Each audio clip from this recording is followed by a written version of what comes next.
Estamos con Ramón Oria de Rueda, él es terapeuta infantil, psicólogo y socio fundador de Luke School. ¿Qué tal, Ramón? Bienvenido. Muy bien, Teresa, gracias. Hace unos días hablábamos de lo ligadas que están la literatura y la psicología. Mencionábamos el caso de Cervantes, que nos explicaste bueno, que era un experto en psicopatologías. Nos centramos mucho en la obra del Quijote, pero te quería preguntar si en otras de sus obras también analizaba personas.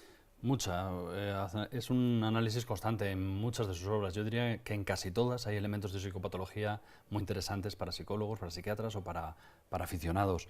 Está probablemente muy influido por Juan Huarte de San Juan y su Examen de los Ingenios, que es una obra precursora del Quijote, previa al tiempo del Quijote y que probablemente influyó muchísimo en Cervantes. Además, date cuenta que Cervantes era hijo de un cirujano, sí. Y que estábamos en un momento histórico en el que España era la punta de lanza de la civilización.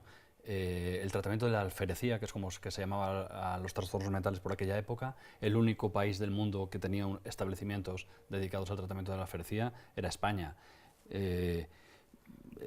Hay muchos casos, no solo el caso de Alonso Quijano, que probablemente hablamos de un trastorno delirante o de una depresión con delirios. En el mismo Quijote menciona al loco hinchaperros, o en otras obras de Cervantes se mencionan muchísimos casos. El licenciado Vidriera quizás es el más llamativo. En ese caso estamos hablando de un trastorno histriónico que hace pensar a una persona aparentemente sana que se convierte en una persona de cristal. Hay muchos casos. Recuérdanos un poco el argumento del licenciado de Vidriera. Tomás Rodaja es el protagonista. El licenciado de Vidriera sufre una situación de gran estrés por una situación en la que se siente acosado sexualmente. Probablemente haya algún componente de homosexualidad tratado en aquella época con las dificultades que implicaba, pero eso no lo menciona. Y su respuesta ante ese estrés por el acoso de una mujer es la disociación.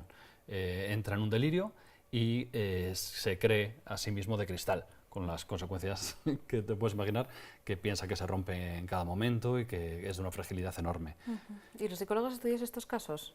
Los psicólogos, en mi opinión, deberíamos estudiar estos casos. Quiero decir, yo creo que debería haber una asignatura de literatura y psicopatología en nuestra carrera, porque, como decíamos en el programa anterior, todo está en los libros, todo está en la literatura, todos los trastornos mentales, todos los problemas de conducta, todos los problemas relacionales probablemente también están ya en el teatro clásico cuando hablan de los dioses. Hay muchas referencias a la literatura. José Manuel Bailón es un psiquiatra muy interesante que hizo un libro que se llama La histeria en el licenciado Vidriera y que lo explica muy bien. Cuéntanos qué sucede ahí, qué pasa con él. Pues el licenciado Vidriera nos cuenta varias aventuras relacionadas con ese miedo a romperse y nos cuenta que después de todas las aventuras que vive, es un libro corto, hay un sacerdote que es el que por fin cura al licenciado Vidriera, ¿no? Le hace salir de ese delirio histriónico en el que piensa que es de cristal. Aquí Cervantes mete una postilla muy interesante. Sí. Está hablando de psicoanálisis o de análisis a través de la palabra o de curación a través de la palabra 300 años antes de que Breuer o Freud empezaran a hablar de psicoanálisis. Entonces queda plasmado otra vez que es un gran conocedor de la psicopatología humana. Desde luego que sí. ¿También se ha estudiado Don Quijote desde esta perspectiva? Sí, bueno, el Quijote sin duda es la obra más importante en lengua española y se ha estudiado mucho desde la psiquiatría. De hecho, yo creo que sigue habiendo debate sobre si Don Quijote tenía un delirio depresivo o Alonso Quijano tenía un delirio depresivo o Alonso Quijano tenía una demencia más propia de su edad. Lo cierto es que Alonso Quijano, si recordamos el Quijote, al final de su vida se cura.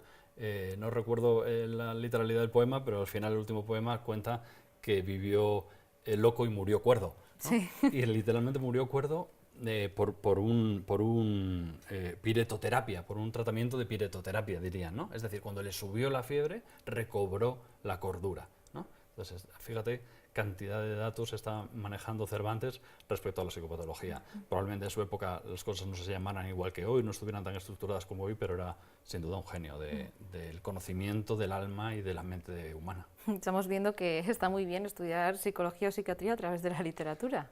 Yo creo, insisto, que sería muy interesante. Para mí, siempre lo digo, el primero de los expertos en psicopatología es Cervantes y deberíamos partir de ahí. Pero si hablamos no solo de psicopatología individual, es decir, de problemas mentales de una persona, sino de psicopatología relacional, es decir, de dificultades que surgen en la relación entre unos y otros, entre un hombre y una mujer, entre un padre y un hijo, entre distintos pueblos, entonces podemos ir aún más atrás y podemos referirnos a los clásicos griegos, a la tragedia griega, al coro griego. Esto, como vemos, serían más ejemplos. Serían otros ejemplos, pero ya no hablaríamos de psicopatología individual. Yo creo que el gran cambio en Cervantes es que se dedica,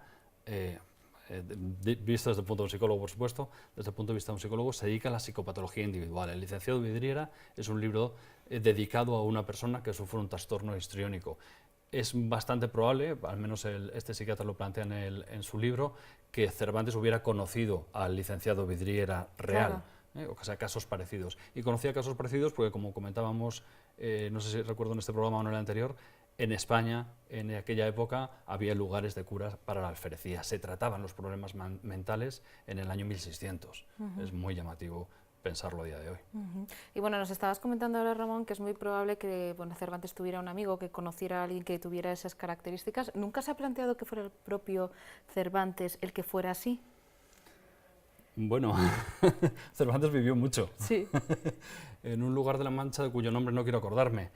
¿Por qué no quería acordarse, no? Es probable que Cervantes estuviera preso por problemas con Hacienda durante mucho tiempo. Sabemos que estuvo en Argel preso hasta ser liberado por los mercenarios. Sabemos mucho de su historia, tiene una historia apasionante y tenía sin duda la capacidad para mirar. No creo que hubiera una psicopatología especial alrededor de Cervantes o en la casa de Cervantes o en la persona de Cervantes. Lo que tenía era una capacidad excepcional para mirar y para ver donde las demás personas veían endemoniados o personas que sufrían de alferecía, él veía más. Y entendía. Y entendía. Hay un autor maravilloso que escribió un libro que se llama El delirio, un error necesario, un psiquiatra, que lo que cuenta básicamente es que los delirios no son casuales. Y eso lo explica muy bien Cervantes. Alonso Quijano delira ser un caballero, y delira ser un caballero infectado, entre comillas, por su lectura compulsiva de obras de caballería. Nadie delira casualmente. Quiero decir que por ejemplo, al que le gustan las mujeres tiene un delirio erotomaníaco, es decir, va persiguiendo mujeres cuando entra en una demencia. O el que es más bien agarrado tiene un delirio de ruina.